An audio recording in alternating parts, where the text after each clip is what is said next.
ನೀವು ಅಷ್ಟೊತ್ತು happy birthday to you ಅಂತ ಹೇಳ್ರಿ. Recording dude. ರೆಕಾರ್ಡಿಂಗಾ? Happy birthday to you, happy birthday to you, happy birthday to you, happy birthday to you.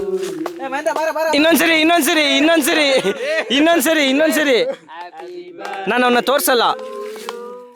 ತೋರ್ಸಲ್ಲ ಹಂಗೆ. Happy birthday to you Jagadish, happy birthday to you.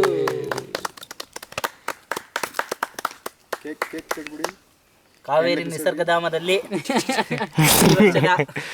ಹುಟ್ಟುಹಬ್ಬವನ್ನು off ಮಾಡೋದು ಹೆಂಗೋ? ಜಗದೀಶ್ ಅವರಿಗೆ of ಮಾಡೋದು ಹೆಂಗೋ? ಶುಭ ಹಾರೈಕೆಗಳು. ಆಫ್ ಮಾಡೋದು ಹೆಂಗೋ? ಇರುತ್ತೆ.